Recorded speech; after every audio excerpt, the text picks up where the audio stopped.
Hello बच्चों, कैसे हो आप। आज हम कक्षा 4 हिंदी की वर्कशीट हल करेंगे। सप्ताह 28 उपविषय कहानी लेखन। तो चलिए वर्कशीट हल करते हैं। प्रश्न 1, नीचे दिए गए चित्रों और संकेतों के आधार पर कहानी लिखो। अच्छा सा शीर्षक और कहानी से मिलने वाली शिक्षा भी लिखो।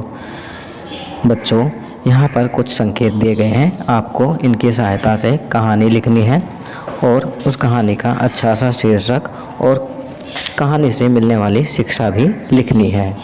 चलिए संकेत पढ़ते हैं। खरगोश का कछुआ पर हंसना, दौड़ की प्रतियोगिता, खरगोश का आराम करना, कछुआ का जीतना। तो यहाँ पर कुछ संकेत दिए गए थे, हमने उन्हें पढ़ा। इसके आधार पर हम कहानी का शीर्षक लिख सकते हैं, कछुए और खरगोश की दौड़। चलिए आगे बढ़ते हैं। चलिए अब हम कहानी लिखना स्टार्ट करते हैं। एक जंगल में एक खरगोश और एक कछुआ रहते थे। खरगोश को अपने तेज दौड़ने पर बहुत घमंड था और इस बात को लेकर वह सभी जानवरों को दौड़ की चुनौती देता फिरता था। एक बार उसने कछुए की धीरे धीरे चलने, सुस्त चाल की आदत की खूब हंसी उड़ाई और उसे दौड़ की चुनौती दी। कछुआ भी दौड़ करने के लिए तैयार हो गया। तय समय और स्थान पर जंगल के सभी जानवर कछुए और खरगोश की दौड़ देखने के लिए जमा हो गए। दौड़ शुरू हो गई और खरगोश तेजी से दौड़ने लगा। वहीं कछुआ अपनी धीमी चाल से आगे बढ़ने लगा। चलिए आगे बढ़ते हैं। कुछ ही देर में खरगोश बहुत दूर पहुंच चुका था।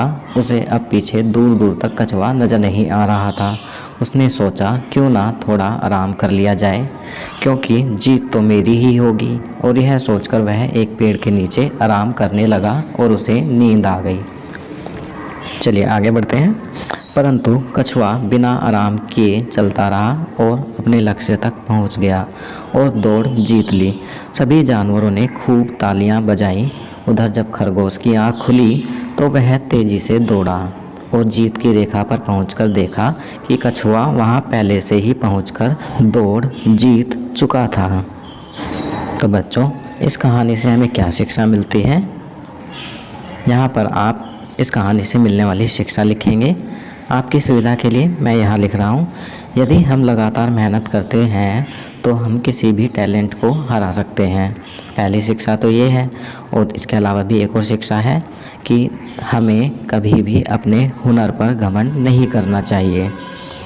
चलिए आगे बढ़ते हैं। प्रश्न 2, कछुआ और खरगोश की कहानी में क्या ऐसा ही बार बार हुआ जैसा चित्र में दिखाया गया है? क्या हमेशा खरगोश हारता गया और कछुआ जीतता गया? सोचो और बताओ। अपनी बात लिखकर अथवा वीडियो द्वारा शेयर करिए। तो बच्चों, इस प्रश्न का जवाब आप अपने शब्दों में लिखकर या अपनी वॉइस मैसेज रिकॉर्ड करके अपने अध्यापक को भेजेंगे। आपकी सुविधा के लिए मैं यहाँ लिख रहा हूँ। इस कहानी से हमें यह सीख मिलती है कि हमें कभी घमंड नहीं करना चाहिए और किसी को अपने से कम नहीं समझना चाहिए। इसके साथ ही निरंतर प्रयास करने से जीत हासिल की जा सकती है। यदि हम लगातार मेहनत करते रहें तो हुनर को भी हरा सकते हैं, जिस प्रकार कछुए ने लगातार चलते हुए खरगोश को हरा दिया। तो बच्चों, ये वर्कशीट यहाँ कंप्लीट होती है। अगर ये वीडियो आपको अच्छी लगी तो इसे लाइक एंड शेयर ज़रूर करें।